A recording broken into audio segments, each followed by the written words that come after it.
It began on a cold October night, when the air around the old roadside inn smelled of wet wood and dust. The building stood on the edge of a forgotten town, a place where even echoes seemed afraid to return. The neon sign flickered in the mist, casting broken red letters across the cracked pavement. I stopped there because the highway had been closed by a sudden fog. The woman at the front desk barely looked up when I entered.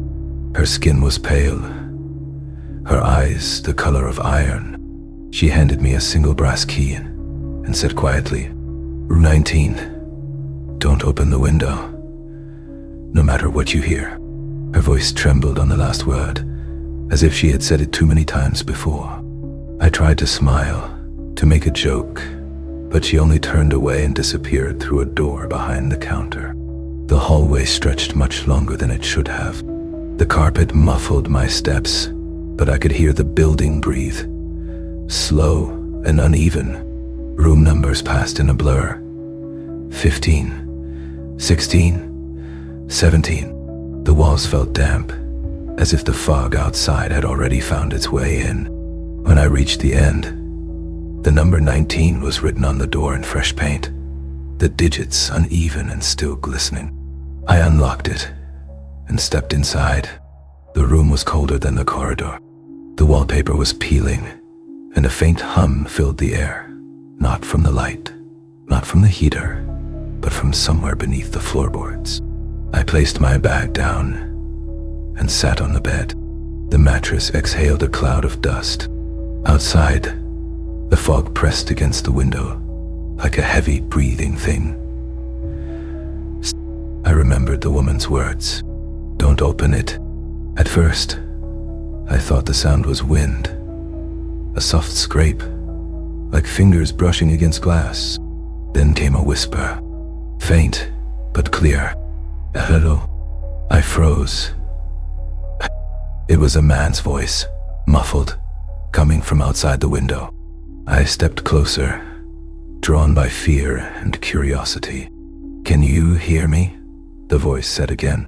"Please, help me." My heart pounded so loud I almost missed the next sound. A knock, slow and deliberate, from the other side of the glass.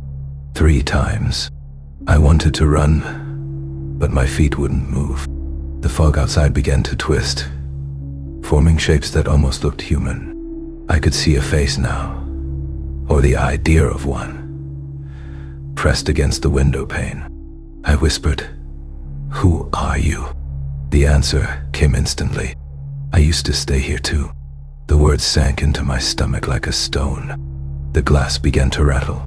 The shape in the fog moved closer, its outline bending, merging with the reflection of the room. Then, suddenly, the lights flickered, once, twice, and went out completely. I could still see the window, glowing faintly from the fog outside, and in that pale light, a handprint appeared on the inside of the glass. I stumbled back. The door behind me creaked open on its own. The hallway beyond was darker than before, black and endless. Somewhere, deep inside the inn, I heard another door slam shut. Then, silence, only the sound of breathing, not mine, came from the shadows near the window. That was the moment I realized the room wasn't waiting for me to leave. It had been waiting for me to come back. The corridor stretched endlessly. Each step I took felt heavier, as if the floor itself resisted my passage. And then, there it was again, a pale hand, pressed against the glass of a cracked window, fingers trembling, beckoning me forward. I hesitated, heart pounding like a drum in my chest. The whispers returned, faint at first, almost polite, then sharp, insistent. "Come down, come down." I followed, drawn as if some invisible thread pulled me toward the shadows. The corridor walls seemed to breathe, expanding and contracting with every step. Floorboards groaned beneath me, bending ever so slightly, A draft rose from somewhere below, carrying the scent of damp earth. Decay. Something metallic. Then, my foot slipped. The floor sagged beneath me, a thin veneer over darkness. I grabbed the banister, fingers slick with sweat, and stared down into the gaping hole where the floor had once been solid. From the depths came a low murmur, whispers tangled with the clatter of chains, and the occasional wet, scraping sound. The hand on the glass appeared again, its fingers now pointing downward. A shiver ran through me, a primal warning. Yet, something, or someone, urged me onward. I edged closer, each heartbeat deafening. The floor beneath creaked ominously, ready to betray me with a single misstep. Walls bent inward, casting twisted shadows that seemed alive, reaching, grasping at my ankles. And then I saw it, a doorway ajar at the end of the hall, light spilling through. Or maybe it was just my mind playing tricks. A voice, clearer this time, called from the darkness below. "You are expected. We have waited." I knew I had a choice. Step forward into the hallway toward the door, or descend into the yawning black of the underbelly, where that hand lingered, patient, unnervingly alive. A gust of cold wind snatched at my hair, and the floor shuddered beneath me, threatening to crumble at the slightest touch. Somewhere in the shadows, the whispers coalesced into one sentence: choose or remain lost. Forever. The door closed behind me, with a soft, deliberate click that felt more like a warning than a lock. The room was smaller than I expected, walls bending ever so slightly, as if the space itself were breathing. A chill ran down my spine. The smell of wet plaster and rust lingered, filling my lungs with every shallow breath.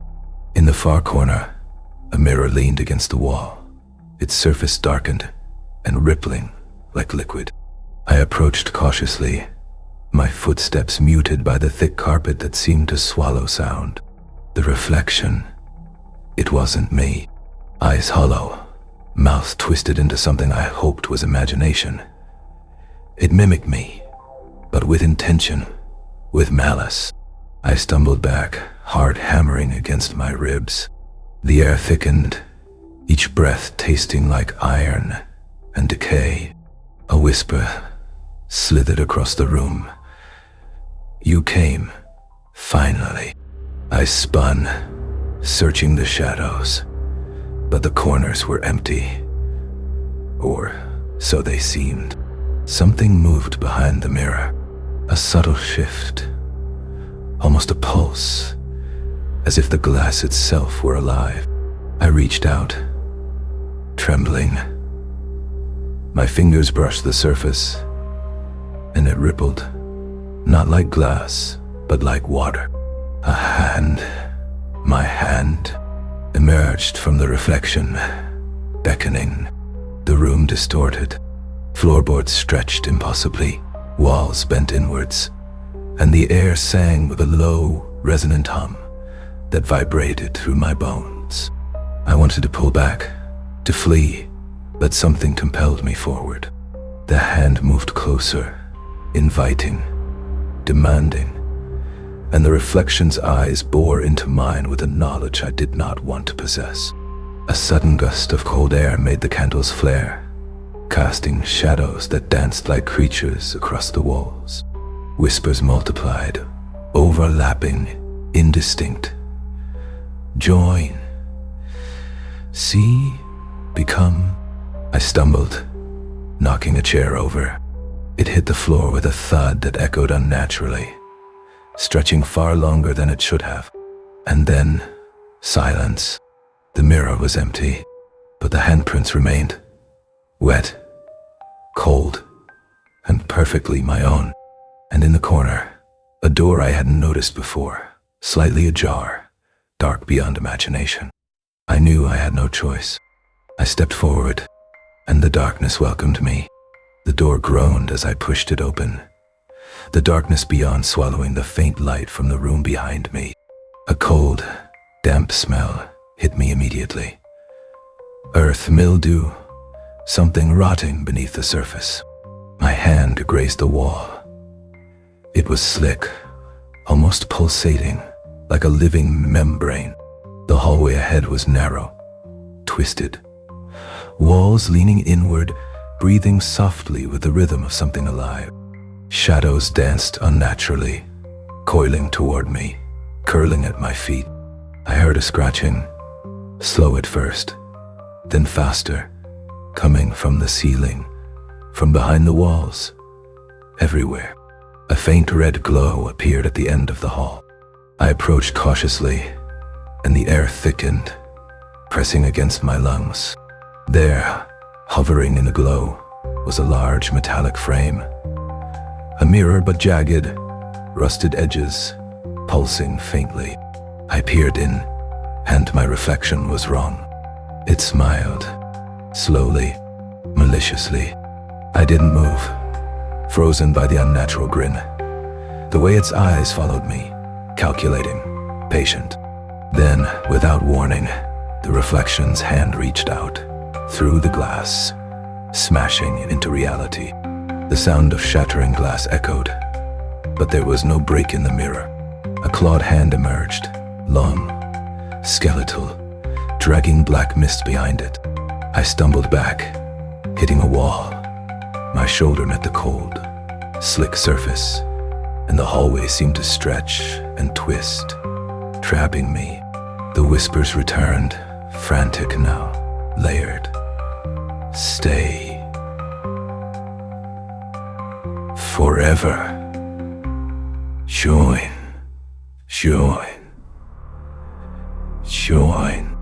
I realized I couldn't run straight. The floor shifted, leading me in circles, guiding me toward the mirror. A low vibration pulsed through the walls, synchronized with my heartbeat. The hand tried again, more insistently, scraping along the warped floor, leaving streaks of black residue. A side doorway caught my eye, slightly ajar, light flickering inside. Desperate, I dove toward it. Inside, a room filled with hundreds of clocks, all ticking backward, hands spinning violently. And at the center, an old trunk, rattling as if something alive was inside. I hesitated, chest heaving, every instinct screaming to run. But curiosity, fear, and something darker pulled me closer. I reached for the trunk's latch. My fingers trembled as I lifted the latch of the trunk. A foul, metallic scent erupted, thick and clinging. Blood, rust, and decay intertwined. The air inside the room shivered, as if the walls themselves were inhaling, exhaling. Alive. Inside the trunk, nothing. Or rather, something invisible, pressing against my senses. A weight of eyes that weren't there. A whisper slithered from the trunk, soft, coaxing. Open. See. I stepped back, but the floor under the trunk rippled, wet and spongy like a pool of blood, pretending to be wood. From the shadows, a shape emerged, tall, thin, elongated, its limbs bending impossibly, sliding across the floor without touching it. It stared at me, a face blank, featureless. Yet I felt its gaze pierce my skull. The clocks around the room began to accelerate, ticking faster and faster, hands spinning wildly. Each tick was a heartbeat, pounding in my ears, echoing in my chest. I turned to run, but the doorway had vanished. The trunk quivered. A soft, wet scratching sound came from inside it. Something was trying to claw its way out, invisible, but undeniably real. I screamed, the sound swallowed instantly by the room, absorbed by the ticking, the scratching, the pulsing walls. The shape moved closer, sliding without a sound. Yet the floor vibrated with each inch it advanced. In desperation, I grabbed the nearest clock, a heavy iron thing, and swung it at the trunk. The trunk's lid flew open violently, and black mist poured out, writhing, forming grotesque, shifting figures. I stumbled backward, tripping over a tangle of shadows that coiled at my feet. The figures hissed, voices overlapping, chanting, "Forever. Inside. Never leave." My heart raced. My mind screamed to run. But the room itself had changed. Walls twisted, clocks spinning upward, ceiling stretching like liquid, all reaching for me. A single beam of flickering light fell on a small, cracked mirror in the corner. In its reflection, I saw not myself, but the tall, faceless shape, smiling, its hand extending toward me. I had only one choice. I dove toward the mirror, hoping, praying, that whatever awaited on the other side was better than the room behind me. The air was thick, suffocating. I forced myself to step closer to the chest, the cold seeping through my fingers as I touched its slick, warped wood. A smell, rotten, metallic, rose from the seams. I swallowed hard, trying to steady my racing heart. The whisper returned, this time clearer, almost teasing. "Not everything hides. Some waits to be found." I opened the chest with trembling hands. Inside, nothing familiar, just a small leather-bound journal, its cover cracked and damp, pages curling as if breathing. I pulled it out, the whisper now a hiss at the back of my mind. I flipped the first page, words scrawled in a frantic hand. "The hotel is alive, feeding on fear. Look for the eye. The eye sees all." My stomach turned. The chest, the shadows, everything was part of it. The hotel itself, a predator.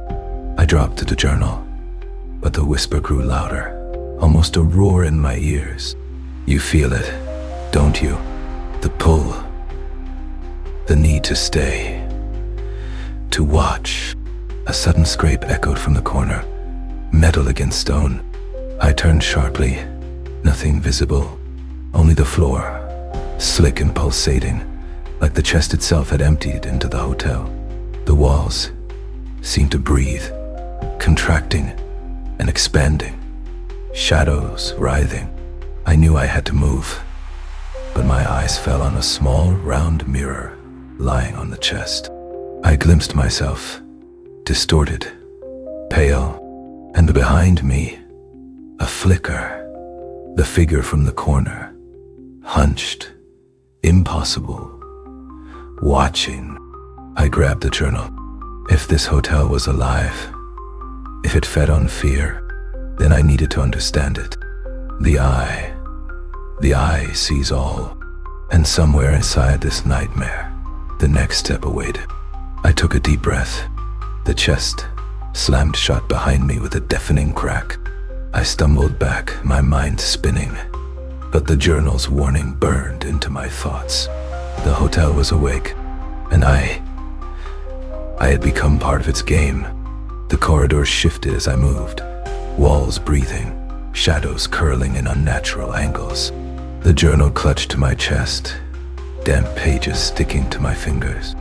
I could feel it, something waiting, just beyond sight, its presence coiling around my thoughts. A door appeared where none had been, painted black, slick with condensation, handle cold as ice. I hesitated.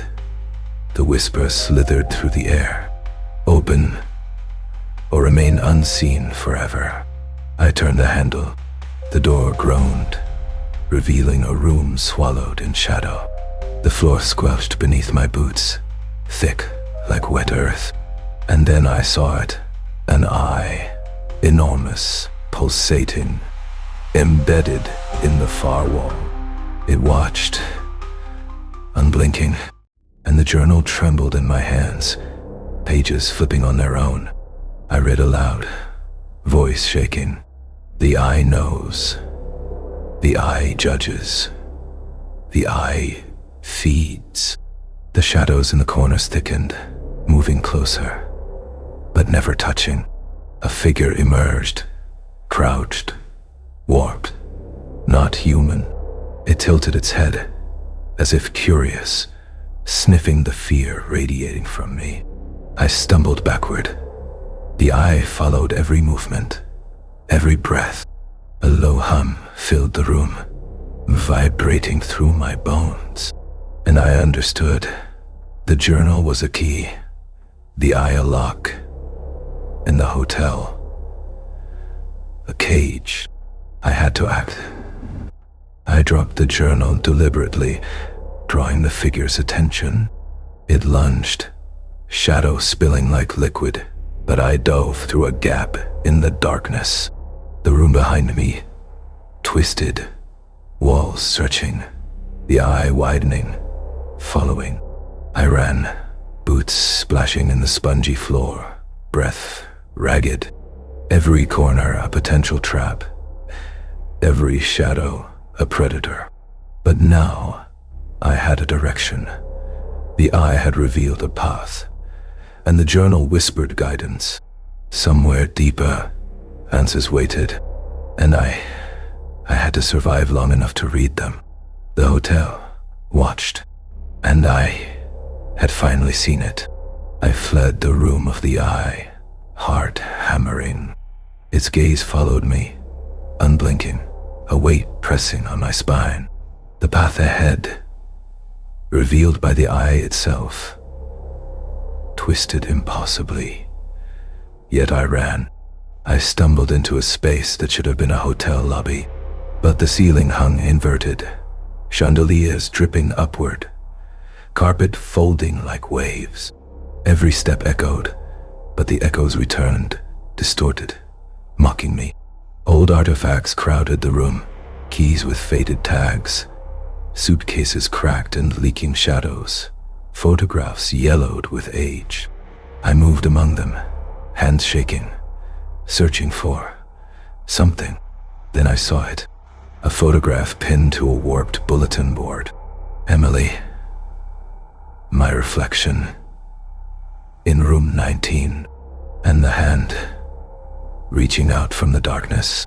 It was her warning. The journal had whispered before, but now the truth crystallized. The hand, her last attempt to speak, to guide, to survive, had been trying to reach me all along. Emily and I, we were echoes of the same memory, split and trapped by this place. A sudden crash shattered the fragile calm. Shadows lunged from every corner, the hotel itself reacting, twisting corridors into fangs. Keys rattled violently, photographs fluttered like frantic wings. I grabbed the photograph, clutching the evidence of truth. The hand seemed to pulse beneath the paper, guiding me, urging me onward. I had to move, had to survive. For Emily, for myself, for the chance to undo what had been trapped here. The eye's hum followed me, relentless. Yet now, I understood. This place thrived on fear. But knowledge was a weapon, and I held the key to its unraveling. I ran toward the next corridor, a scream echoing behind me, the walls pulsating with hunger. And in that twisted lobby, where past and present collided, I finally felt the hand guiding mine. The corridor stretched endlessly, yet I ran, clutching the photograph, the hand pulsing beneath it. The walls whispered, voices tangled in static and shadow. Do not leave. Do not escape. Then the floor gave way beneath me. No, not fell, but was pulled downward, the lobby above warping like water. I landed in a chamber that smelled of old paper and iron, books, Journals, photographs, every fragment of the hotel's memory lay scattered like corpses. A figure emerged, Emily, or a version of her, twisted, eyes hollow, the hand reaching toward me, her voice fragile but piercing. You must remember. You must finish it before it consumes us both. I saw the eye hovering above, its gaze now frantic, desperate, aware that I held the truth. The hotel shuddered, corridors folding, ceilings bending like paper. I realized then, the eye was not omnipotent, only the collector of fear. The photograph burned in my hands, and with it, the hand's warning became clear. Emily had been trapped here long before me, her essence scattered, trying to guide me. The key, the only way to survive, was to follow her path, reconstruct her warning. Shadows lunged, clawing at reality, attempting to erase me. I ran, weaving through memories, artifacts, whispers, each step closer to the heart of the hotel, to the nexus where the hand, the eye, and Emily converged. Finally, I reached the center, a room that pulsed like a heartbeat, mirrors all around reflecting infinite versions of myself.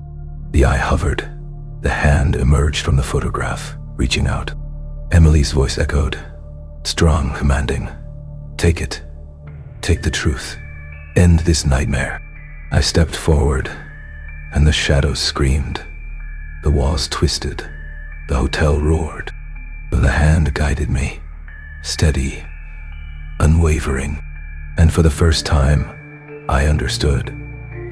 To survive, to free Emily, I must embrace the nightmare and turn it against itself.